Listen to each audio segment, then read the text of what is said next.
Western Force season for 2021. I'm optimistic about the Force for 2021 as he unfurls the A3 piece of paper. Optimistic. Why? Because they made some good signings. If you look at last year, 2020, obviously they went winless in Super Rugby AU. They went none from 8. They did get 3 bonus point losses. But remember, that squad last year was very hastily assembled. And it wasn't, given the kind of prep time that a full Super Rugby season needed. But they've had that this time, at least I hope so. They've certainly made some big name signings, which I can go through in a tick. And they've retained a lot of the core squad that was there from last year. So I am optimistic that the Force, despite the odds, which I'll get to last, can maybe throw up a few surprises. And I hope that the Force are kind of a lot of people's, if they're not their first team, I'd like to think that the Force is at least a lot of people's second team. Like if you're a fan of another Aussie franchise, I'd like to think you'd have a soft spot for the Force, given that they've not had the easiest run in terms of the way Aussie rugby has dealt with them. So, a lot of us should have a soft spot for the Force. I know I am in that camp. For the squad, a bit of an Argentinian theme is very present in the squad, and if you're an Argentinian fan, I wouldn't be surprised if the Force becomes your team to support in Super Rugby AU as well. The props, they've got Abra, who I do not know, but apparently that's a wider training squad member, Harris. They've got Heiberg, Holmes, Longbottom. They've brought in Medrano from the Jaguares. They've brought in Tom Robertson from the Tars, and they've got Angus Wagner there as well. I don't see Pet Cowan on the list, so it looks like he has left to play his rugby elsewhere. But Medrano is a pretty good signing. And I know a lot of people don't like Robertson, but I've always rated him as a pretty decent prop. So hopefully he can still do the job at Super Rugby level for the Force. For the hookers, that's pretty much the same as last time. Kaitu'u, Reedy, and Winchester is one of the guys who's been brought in from Club Rugby. So I would imagine it'll be the first 2 guys who get the 2 main spots. Andrew Reedy literally used to be my least favourite rugby player when he played for the Reds. And that's saying something because I don't have much against many players. But even I'm kind of mellowing on him over the years. Fergus Lee Warner is probably my favourite Force player from last year. I went into the 2020 season watching the Force having very little clue about many of the players that I hadn't seen play for other Aussie teams in Super Rugby. But Fergus Lee Warner, I legit thought he was a prospect for the Wallabies based on his Super Rugby AU form, man. Like, I looked at his stats, and he is a phenomenal athlete. He gets through a heck of a lot of work, makes a lot of tackles, gets a lot of run meters.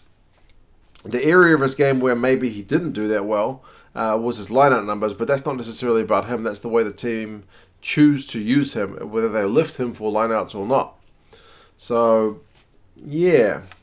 I really rate him as a player. So I hope to see more of what I saw from him last year, and I reckon it's only a matter of time. Dave Rennie opens those eyes and sees what he's got to offer, especially with a bit of movement in terms of other guys going overseas as well. Ryan McCauley's come in from the Tars. They've got Jackson Pugh in the wider training squad, and Jeremy Thrush, former All Black, is still there. And whilst he's not getting any younger, he was still able to... He was the main liner operator for the Force in the AU competition, so I thought he was doing a pretty good job there as well. Lucy's, you got Bryn Stander. He's still there around, and he was another one of the kind of Force standouts from 2020. They've brought in Thomas Lazana from the Jaguares, and he's one of those good, but not like their usual top string guy. Like, he's very good player. Usually for the Pumas, they go with guys like Matera and Kremer. Lazana doesn't always get a game, but he's there or thereabouts. Pretty good all-round player, so good to see him in there. Koteka is there. Ollie Callan is there in the wider training squad, and Tim Anstey is a guy from the Aussie Sevens team. I don't watch enough Sevens to comment about him. But, here's another addition to the Force squad for 2020. In terms of their halfbacks, they've brought in Thomas Kubeli from the Jaguares. Now, he is a proper veteran, experienced number 9. And again, the Jaguares went through several 9s in their seasons in Super Rugby proper before it got into its current state. And for a while, he was their number one guy. He spent some time with the Brumbies, so he's no stranger to Aussie rugby. So hopefully, he's still got a bit to offer. Nick Frisby, I think, has left though. And Ian Pryor is still there, and he's the captain. So I would imagine Kubeli may end up playing second string unless they do that kind of thing where it's club captain doesn't necessarily start every game. I would be surprised though. Michael McDonald is the guy from the Tars who's in the wider training squad. Can't really comment about him. Another exciting signing is Domingo Miotti, also from the Jaguares. Now this guy's behind Nico Sanchez in terms of like Puma's spots, and he fell behind Bonija, the other 10 for the Jaguares, who was a bit more experienced. But Miotti, I think he's like 24. He's definitely the future of Argentinian rugby that I know of for that number 10 jersey. He's a pretty big guy for a number 10.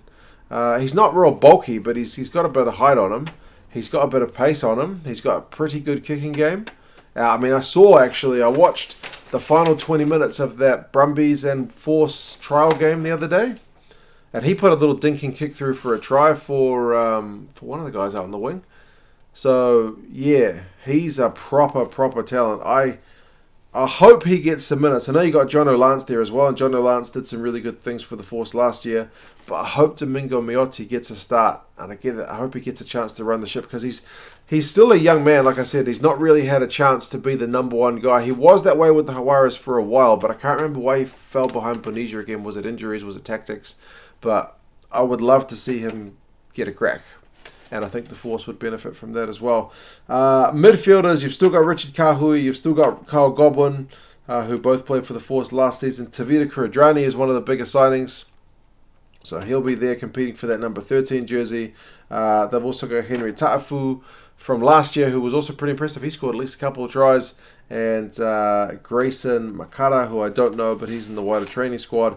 They've still got Marcel Braki, who can kind of float between various positions as well. Tony Pulu has also signed over from the Brumbies. He's getting to that point in his career where he's a bit of a journeyman. He's played for several clubs, but he's still got some wicked gas. Likewise, Byron Ralston, despite the haircut, pretty impressed with him last year. He was a proper player. Rob Carney, Leinster legend, very assured guy to have there at fullback. He's getting a bit long in the tooth, but definitely a good guy to have on the scene. Jake Strachan, Jack McGregor, Brad Lacey. There's a bunch of guys in those outside backs for the Force. So if anything, they've signed probably a bit heavier in the backs than in the forwards. Generally, I think you build the team from up front, but there's still enough to like about the Force forward pack to think that the backs might be getting some sweet ball to have a crack with. Tim Sampson is still the coach. I know he's been with the Force for quite some time. He's got to be pleased with the talent he's got on offer for 2021, man. Should be very, very pleased. There's some proper talented players that are coming to Western Australia.